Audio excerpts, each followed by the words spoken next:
जिंदगी में पहली भूल और आखिरी भूल एक बार करी थी बस। अच्छा। कि कमल के फूल को वोट दे दिया था 2014 में। हमें लगा था मोदी जी आए हैं, बहुत अच्छा करेंगे, सब कुछ बढ़िया। 2019 में इनकी हालत पतली थी 2019 में, लेकिन इन्होंने पुलवामा अटैक जो हुआ था उसका फ़ायदा उठाया, फर्जी राष्ट्रवाद का सहारा लिया और बाकायदा शहीदों के नाम पे वोट मांगे गए। मोदी जी ने बाकायदा क्या किया है?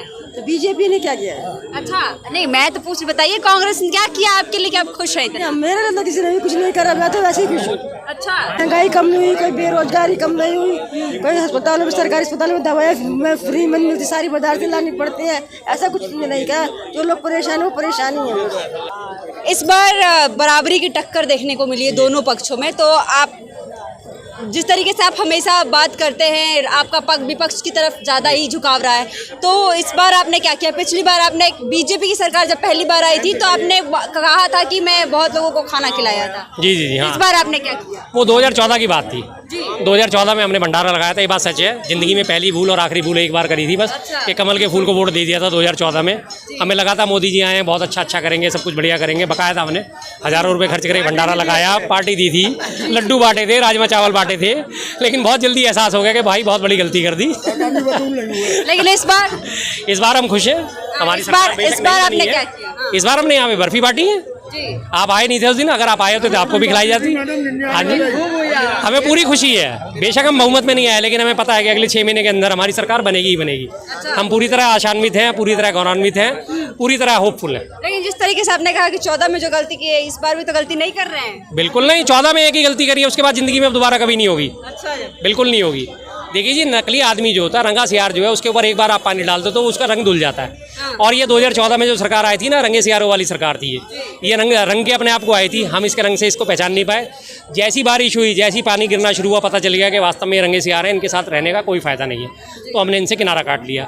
2019 में इनकी हालत पतली थी 2019 में, लेकिन इन्होंने पुलवामा अटैक जो हुआ था उसका फ़ायदा उठाया, फर्जी राष्ट्रवाद का सहारा लिया और बाकायदा शहीदों के नाम पे वोट मांगे गए। मोदी जी ने बाकायदा अपील करी थी, आपका पहला वोट राष्ट्र के शहीदों के नाम हो सकता है, नहीं हो सकता, होना चाहिए, और दुनिया ने इनको वोट दिया तो जीत गए। अब तीसरी बार जो आपने हालत देख ली इनकी, 240 पे सिमट के रह गए बस, और 240 से भी अभी बहुत जल्दी आधे होने वाले हैं। अभी बीजेपी में दो फाड़ होने वाली है, आप देखते रहिए, आप भी यही हैं, हम भी यही हैं, दो फाड़ होने वाली है बीजेपी में। आरएसएस और बीजेपी का अंतर्द्वंद जिसे कहते हैं वो सामने आ ही गया है। हकीकत सब सामने आने वाली है, एक एक करके सब खुल जाएंगी ये पड़ते। आपको क्या लगता है इस बार किसकी सरकार अच्छी है, बीजेपी की है या फिर कांग्रेस? किससे खुश हैं आप? कांग्रेस से खुश हैं। कांग्रेस से खुश हैं। कांग्रेस ने क्या किया है?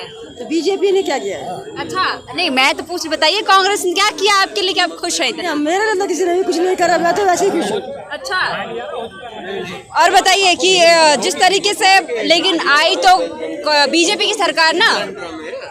जी, बीजेपी की सरकार ने ऐसा तो कुछ नहीं करा। कोई महंगाई कम नहीं हुई, कोई बेरोजगारी कम नहीं हुई, कोई महंगाई कम नहीं हुई, कोई बेरोजगारी कम नहीं हुई, कोई अस्पतालों में, सरकारी अस्पतालों में दवाएं में फ्री में मिलती, सारी पदार्थ लानी पड़ती है, ऐसा कुछ नहीं कहा। जो लोग परेशान है वो परेशानी है।